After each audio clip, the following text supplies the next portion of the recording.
UDF നിയോജക മണ്ഡലം തെരഞ്ഞെടുപ്പ് പ്രവർത്തക യോഗം നടത്തി. മന്ത്രി എം ലിജു ഉദ്ഘാടനം നിർവഹിച്ചു.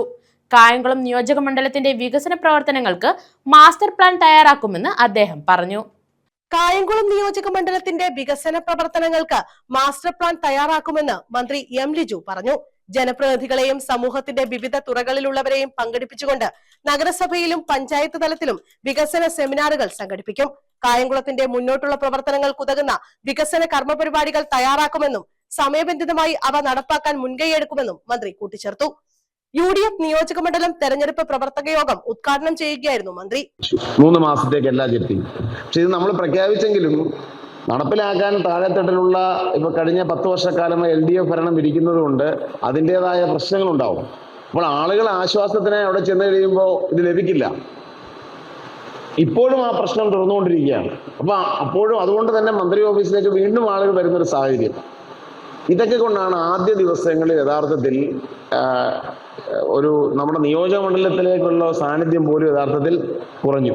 എനിക്കറിയാം നിരവധി ആളുകൾ എന്നെ ഫോൺ ചെയ്തവരുണ്ട്. അപ്പോൾ ഫോൺ ചെയ്യുമ്പോൾ നമുക്കൊരു വലിയ ജനസമൂഹത്തിനിടെ നിൽക്കുമ്പോൾ ഫോൺ എടുക്കാൻ നമുക്ക് പറ്റാവുന്നൊരു സാഹചര്യമില്ല. ഫോണ് നമ്മുടെ കൂടെ ഉള്ള അവരും എത്ര ഫോൺ കോളുകൾ കൈകാര്യം ചെയ്യാൻ പറ്റും. അപ്പോൾ അതുകൊണ്ട് എന്നെ ആദ്യം വിളിച്ച നിരവധി ആളുകളെ സംബന്ധിച്ച് അവർക്ക് ഫോൺ എടുക്കാൻ പലപ്പോഴും പറ്റിയിട്ടില്ല എന്നതാണ് അതിൻ്റെ യാഥാർത്ഥ്യം. കുറേ ഫോണുകളൊക്കെ രാത്രിയൊക്കെ തിരിച്ചു വിളിക്കാൻ ശ്രമിക്കുമെങ്കിലും പലപ്പോഴും നമ്മളൊന്ന് ഉറങ്ങാൻ കിടക്കാൻ പറ്റുന്നത് തന്നെ ഒരു 12 മണി 12:30 1 മണിയൊക്കെ ആവാതെ ഒരു ദിവസം പോലും പറ്റാത്ത സാഹചര്യങ്ങളുണ്ടായി. അപ്പം ഞാനിത് എടുത്തു പറയുന്നത് പറഞ്ഞാൽ വളരെയധികം കഠിനാധ്വാനം ചെയ്ത് ഒരു ജനപ്രതിനിധിയെ ജയിപ്പിച്ച് വിട്ടിട്ട് ആദ്യ ദിവസങ്ങളിൽ നിന്ന് കാണാൻ കിട്ടുന്നില്ല, അല്ലെങ്കിൽ നമ്മുടെ സ്വീകരണം പോലും പൂർത്തിയാക്കാൻ പറ്റുന്നില്ല എന്നൊരു പരാതി നിങ്ങളുടെയൊക്കെ മനസ്സുകളിലുണ്ട് എന്നെനിക്കറിയാം. കാരണം നമ്മൾ ഇത്രയും ദിവസം ആയിട്ട് നമുക്ക് പൂർത്തിയാക്കാൻ കഴിയാഞ്ഞതിൻ്റെ കാരണം ഇതാണ്. ഒന്ന് നിയമസഭാ സമ്മേളനങ്ങൾ, പിന്നീട് ഈ വകുപ്പ് പഠനവുമായി ബന്ധപ്പെട്ട് നടത്തിയ പഠനങ്ങൾ, പിന്നെ ഈ ജനപ്രവാഹം വലിയ തോതിൽ ഉണ്ടാകുന്ന നിയമസഭയ്ക്കുള്ളിൽ പോലും ഉണ്ടാകുന്ന വമ്പൻ, അതായത് ഒരു സംസ്കാരത്തിന്റെ മാറ്റമാണ്. പക്ഷെ പിണറായി വിജയന്റെ നേതൃത്വത്തിലുള്ള ഒരു LDF ഗവൺമെന്റ് ഇരുന്ന സമയത്ത് ഒരാൾക്കും പ്രവേശനമില്ലാതിരുന്ന കേരളത്തിന്റെ സെക്രട്ടേറിയറ്റിലേക്കും മന്ത്രിമാരുടെ ഓഫീസിലേക്കും നിയമസഭയ്ക്കുള്ളിലേക്കും ആയിരങ്ങൾ ഒഴുകിയെത്തിയ ഒരു കാലഘട്ടം നമ്മുടെ സർക്കാർ അധികാരത്തിന് ശേഷം ഉണ്ടായി എന്നത് ഒരു യാഥാർത്ഥ്യമാണ്. ചെയർമാൻ ഈ സമയം അധ്യക്ഷത വഹിച്ചു.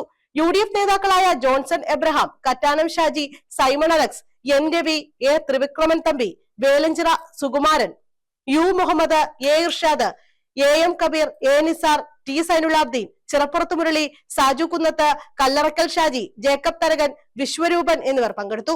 News bureau, Kayamkulam.